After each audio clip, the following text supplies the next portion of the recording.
అంటే ఇంకోటి ఏమంటుంది అంటే ఏమో శివుడు అంటేనే అర్ధనారీశ్వరుడు అందుకని గెటపేసిన ఉంటుంది కదా, ఇలా మారే అంటుంది కదా ఏమో. శివుడు అర్ధనారీశ్వరి తత్వాన్ని తీసుకున్నాడు. శివుడు శరీరం లేకుండా ఎక్కడన్నా కనబడిండా, దుస్తువులు లేకుండా, పులి చర్మం ఉన్నది కదా, పురుషుడు కాబట్టి పులి చర్మం వేసుకున్నాడు. ఏనుగు చర్మం కూడా ఉన్నది. స్త్రీలకి ఇక్కడ ముక్కుపుడుగా అనేది ఇట్లా కిందికి లాగి పెట్టాలి. అఘోరీ సాధకులకి ఈవిడకి ముక్కుపుడుగా లేని లేదు, చూసావు కదా నువ్వు ఎలా ఉంది ఇక్కడ చూడండి. ముక్కుపుడుగా ఇలా కిందికి ఉండడం ముఖ్యమైనది. ఉంటే వాళ్ళు అఘోరీలని అర్థం. అంటే ఈ విధంగా మీరు వేషాధారణ చూసిన వాళ్ళకి ముక్కుపుడుగా ఇక్కడ ఖచ్చితంగా ఉంటేనే నువ్వు కామ కోరికలకి అర్హత లేదు నీకు అని అర్థం.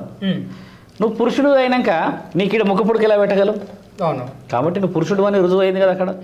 మళ్ళీ తర్వాత కొన్ని డాక్యుమెంటేషన్ ప్రొవైడ్ చేశారు కదా, పురుషుడు అని చెప్పేశారు కదా.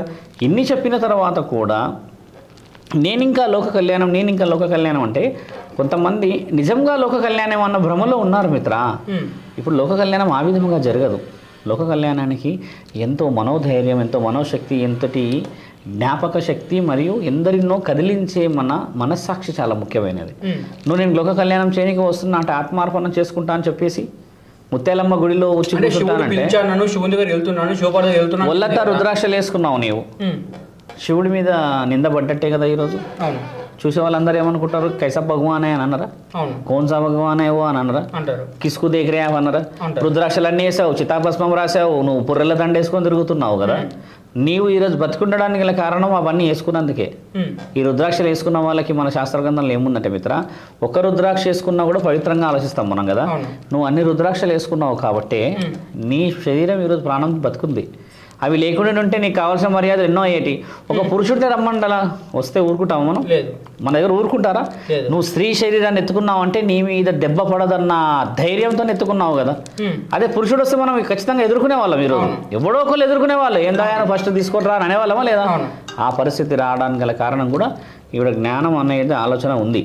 అంటే ఇంకోటి మాకు డ్రైవింగ్ ఎవరో అఘోరీలే కావాలి బుల్డోజర్ డ్రైవింగ్ చేయించి అంటున్నారు కదా. అఘోరాలు బుల్డోజర్లలో పోనే అవకాశం ఉండదు. అంతా అలాంటి మాటలు చెప్పే ఈవిడ స్థితి దిగజార్చుకుంది. డ్రైవింగ్ అఘోరాలు నేర్పిస్తా అని చెప్పారు. అఘోరాలకు ఎవరు నేర్పించారు? శివుడు నేర్పించిందని లేదు నయ్యం. ఈవిడ చెప్తుంది కదా అబద్ధాలు ముమ్మాటికి. అలా ఉండదు మిత్ర. కాశీ నుంచి వాళ్ళు ఏం చేశారు, ఒక ప్రెస్ నోట్ రిలీజ్ చేసి ఏమన్నారంటే విద్య అఖాడాలు అంటే అఖాడాలలో ఉండాలి, ఆ అఖాడాలలో కొన్ని విలువలు ఉంటాయి, ఆ విలువలతో కొన్ని విషయ వివరణలు ముందుకు తీసుకెళ్ళాలి, ఆ విధంగా పోతేనే ఆవిడకి విలువ వస్తుంది. ఈవిడ ఒకవేళ పురుషుడు కాదు స్త్రీ కాదు అని అన్నప్పుడు వీళ్ళకి అర్ధనారీశ్వరి అఖాడా అని ఉన్నది. ఆ అఖాడా 11వ అఖాడా అని కూడా చెప్పారు.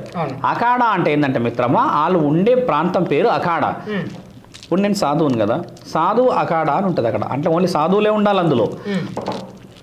ఈవిడ ఉన్న ఏ అఖాడా గురించి మాట్లాడే అర్హత ఇంతవరకు కనబడలేదు. ఒక అఖాడా ఉన్నదనుకోండి, ఆ అఖాడా మొట్టమొదటి గురువు వస్తాడు మాట్లాడడానికి, నా యొక్క శిష్యుడు తప్పేమి చేశాడు, ఏ గ్రంథాలు ఉన్నాయి, నీ దగ్గర ఏం ప్రూఫ్స్ ఉన్నాయని నడిబొడ్డున కూర్చుంటారు హైదరాబాద్లోకి వచ్చేసి. అంటే మొన్న ఈమెనే కేదార్నాథ్కి వెళ్ళి వీడియో కాల్ చేసింది కదా, చాలా మంది వీడియో కాల్ చాలా మంది కాల్ చేశారు, చాలా మంది మాట్లాడారు.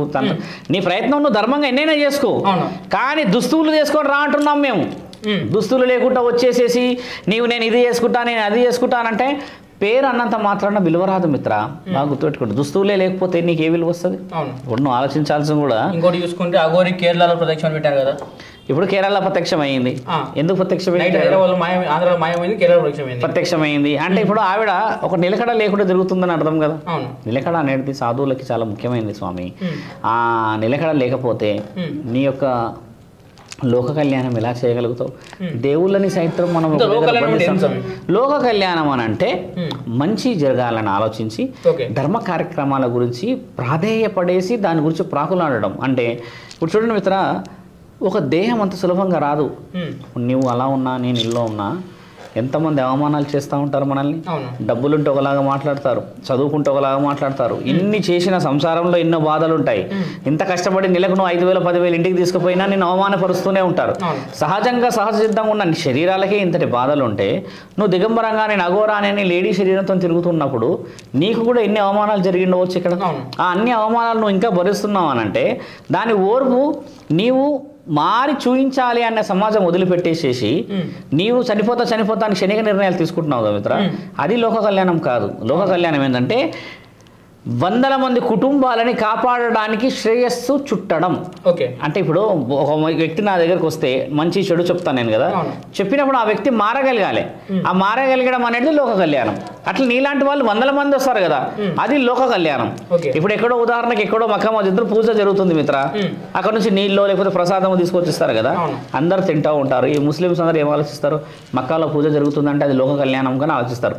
లోక కళ్యాణం అంటే అట్లా ఉంటుంది. ఎట్లా అంటే ఏ లోకంలో ఉన్నా కూడా మంచి జరగాలని వాళ్ళు పూజిస్తూ ఉంటారు అక్కడ. ఇంకోటి ఈమెనే ఒక ఊర్లో ఒక దర్గాని పడగొట్టాలని చెప్పింది కదా మొన్న. ఇప్పుడు అప్పుడు వేములవాడలో ఏమంటుంది, దర్గాని చేయండి అని అన్నది. ఇప్పుడు మన మతాన్ని గౌరవించుకోవడం నేర్చుకొని పరమతాన్ని కూడా గౌరవించడమే సాధువుల లక్షణం.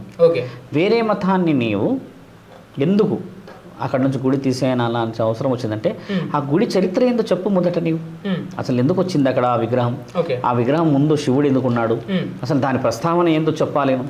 గులగొట్టేసేయండి మసీదుని, గులగొట్టేసేయండి అక్కడ ఉన్న సమాధిని అని అంటే నీకంటే ముందు వందల మంది అఘోరాలు వచ్చారు కదా అదే వేములవాడకి. నువ్వు నిన్నగాక మొన్న వచ్చావు కదా, మరి ఆ వేములవాడ ఎప్పటిదైతే కాదు కదా, 500-600 సంవత్సరాల క్రితం నుంచి ఉన్న గుడే కదా. అంటే అంత చారిత్రాత్మక గుడికి ఎంతమంది గురువులు వచ్చిండొచ్చు, ఎంతమంది అఘోరాలు వచ్చిండవచ్చు. అంటే శివుని టెంపుల్ పక్కనే మసీదులు ఉంటారు, మసీదులు కూడా ఉన్నాయి, కాశీ చుట్టూ ఉన్నాయి, జ్ఞానవాపి మసీదు ఉంది. ఇప్పుడు అక్కడ ప్రశ్నించడానికి ఉండదు. ఈడ ఏంటంటే పిచ్చోళ్ళం మిత్ర, తెలంగాణ వాళ్ళము. ఇక్కడ ఎవరు వచ్చినా కూడా అన్నం పెడతాం మనం, ఎవరు వచ్చినా కూడా స్వీకరిస్తాం. ఇక్కడ వేరే దగ్గరికి పోయి ఉడికియట్లేదు ఎందుకు పప్పులు? ఎందుకంటే ప్రశ్నలు మొదలైనాయి అక్కడ, ఇంకా ప్రశ్నలు ఇక్కడ రాలేదు కాబట్టి ఈవిడకి దుస్తులు వేసుకొస్తేనే విలువ ఉంటుందని రిజెక్ట్ చేసాము కాబట్టి ఆవిడ మాట్లాడాల్సిన పద్ధతులు మారినాయి కాబట్టి ఈ విధంగా ఉంటుంది. దుస్తులు వేసుకొని రా అంటున్నాం మేము, ప్రశ్నించుకో. దుస్తులు వచ్చి వేసుకొని వచ్చి నువ్వు ప్రశ్నించు, మేము దానికి సిద్ధమే. నువ్వు ఏది పడితే అది నేను చేసేస్తా అదే నిజమని అంటే ఒప్పుకోవడానికి లేము కదా ఇక్కడ మేము. నువ్వు దుస్తులతో రా, అప్పుడు నువ్వు నాతో కూర్చో. లేదా నువ్వు 100 మందితో సమాధానం అడుగు, నేను వచ్చాను దుస్తులు వేసుకొని నన్ను ఏం చేయమంటావు అడిగితే అప్పుడు నీకంటూ ఒక విలువ వస్తుంది, నీకు ఒక గౌరవం ఏర్పరచుకుంటావు, ఒకటి కాపాడడానికి ముందుకు పోగలుగుతావు. అలా ఉన్న ఈ స్త్రీ శరీరాన్ని తీసుకొని వస్తే మిత్ర ఏ దేశంలో గెలవదు, ఇక్కడే కాదు సొంత ఇంట్లోనే నువ్వు గెలవలేకపోయావు కదా, వాళ్ళు కూడా బాధపడ్డారు కదా. మగ పుట్టిన తర్వాత స్త్రీలాగా మారావు నువ్వు. ఈ నిన్న మొన్న అమ్మ నాన్నల ముందు ఇబ్బంది అనిపించలేదా? 2 రోజులు ఇంట్లో పెట్టారు కదా, వాళ్ళకి ఎంత బాధ అనిపించుండొచ్చు. అయ్యో కొడుకుని కంటే ఎటు కాకుండా అది కాకుండా చేసి అటు పేరు రాకపోయే, ఊరు రాకపోయే, మంచి రాకపోయే, చెడు రాకపోయే అన్న బాధ తల్లిదండ్రులు ఆలోచిస్తారు కదా. ఇప్పుడు నీకు పేరు రావాలి, మంచి సంపాదన ముందుకు పోయే విధంగా పోవాలి అని అంటే, ధర్మ మార్గాన్ని నువ్వు ఎత్తుకున్నావు ముందుకు పోవాలి అని అంటే దానికి నియమాలు ఉన్నాయి, ఆ నిబంధనలు ఉన్నాయి. దేవుడి పేరు చెప్పి కోట్లు సంపాదించే వాళ్ళు ఎంతమంది లేరు మిత్ర? అవునా కదా? నువ్వు చేసే తప్పు అనట్లేదు ఇక్కడ, నువ్వు కనబడేది తప్పు అంటున్నావు ఇక్కడ. ఎవరైనా एक मस्जिद से लोग लाखों में जी रहे, एक मंदिर से हजारों में जी रहे, एक चर्च से लाखों जी रहे, कोई भी नहीं पूछ रहे कि क्यों जी रहे. ఇక్కడ కావాల్సింది ఏంటంటే నీకు ఆ కెపాసిటీని చూపించగలిగిన పరిస్థితుల్లో ఉన్నప్పుడే దిగాలి. నువ్వు దుస్తులు అనేది నేను నెగిటివిటీకి తీసుకొచ్చేసినాక నువ్వు ఆ విషయానికి సాధనకు అన్ఫిట్. నువ్వు గురువు లేడు, రాజకీయ నాయకుల హస్తం అనేది మనం మాట్లాడలేము. ఎందుకంటే ఇప్పటివరకైతే రాజకీయ నాయకులు ఎవరు ఆవిడ గురించి మాట్లాడలేరు. తర్వాత మళ్ళీ వచ్చేసి ఎవరు కూడా ఇక్కడ ఎక్కువ శాతం రెస్పాండ్ అయిందంటే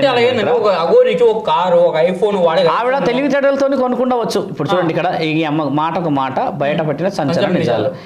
ఈ అమ్మ గత వీడియోస్లో ఎక్కువ చూస్తున్నప్పుడు బాగా రెస్పాండ్ అవుతుంది, అర్ధనారీశ్వరి కాబట్టి. ఇప్పుడు ఈవిడ కూడా అర్ధనారీశ్వరి కదా, మరి నువ్వు అర్ధనారీశ్వరి అన్నప్పుడు ఈవిడ ఎంత చక్కగా కనబడుతుంది, నువ్వు ఇలా ఉన్నావు ఇక్కడ అంటే ఈవిడ చూడ్డానికి మనం ఇక్కడ స్త్రీ అనవచ్చు. ముఖ్యంగా దుస్తులు, బొట్టు, కట్టు, మాట పద్ధతి కొంచెం రఫ్గా ఉన్నా సరే నీకు ఒక అలంకరణ కనబడింది. నువ్వు ఇంత అలంకరణ లేకుండా పురుషుడి వాయిస్ నీది, స్త్రీ అన్నప్పుడు స్త్రీ వాయిస్ రాకూడదా? ఏదో ఒక దగ్గర వస్తుందిగా, ఏమీ లేకుండా ఇప్పుడు ఈవిడ ఎక్కువ శాతం కనబడుతుంది ఛానల్లో.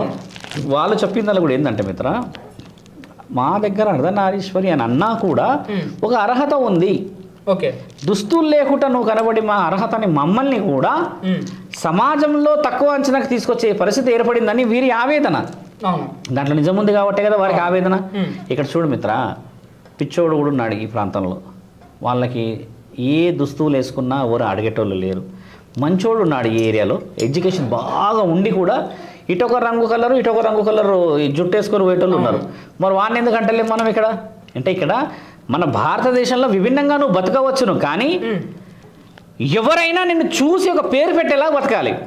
అంటే పేరు అంటే చెడ్డ పేరు పెట్టినా పర్లేదు, కానీ నిన్ను ఏమని పేరు పెట్టాలి? స్త్రీ శరీరం వేసుకున్న నీవు ఒకసారి మనము భారతదేశం పక్కన పెట్టేసేసి అమెరికా లాంటి దేశాల్లో 14 సంవత్సరాలకి శారీరకంగా కలిసారా కలవలేదా అని డాక్టర్ల దగ్గర టెస్టులు చేపిస్తూ ఉంటారు.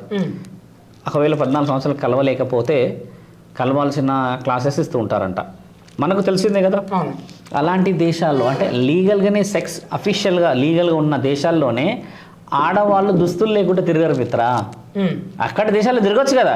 సెక్స్ ఇస్ వెరీ ఫ్రీ, ఆడ సెక్స్ ఇస్ వెరీ లీగల్ అనొచ్చు కదా వాళ్ళు. అక్కడ ఎక్కడన్నా కనబడ్డదా మనకి? పోనీ బీచ్లో కనబడ్డారా? బిక్రీలతో కనబడతారు. పోనీ ప్రాస్టిట్యూషన్ ఏరియా కనబడ్డారా? పోనీ గోవాలో కనబడ్డారా? పోనీ బ్యాంకాక్లో కనబడ్డారా? నీకు అఫీషియల్గా ఇది సెక్స్ అనేది ఇంత వైల్డ్గా చేసుకునే హక్కులు ఉన్నాయి అన్న న్యాయ ఉన్న ఏరియాలోనే లేదు దుస్తులు లేకుండా. మరి నా భారతదేశం మీద ముఖ్యంగా స్త్రీలకు విలువిచ్చే నా భారత ఖండంలో ఆడపిల్ల, అమ్మ, నాన్న, చెల్లి, అక్క అని వావి వరుసలతో బతుకుతున్న ఈ బతుకులకి నీవు ఏ బతుకును చూయిస్తావు వచ్చి దుస్తులు లేకుండా?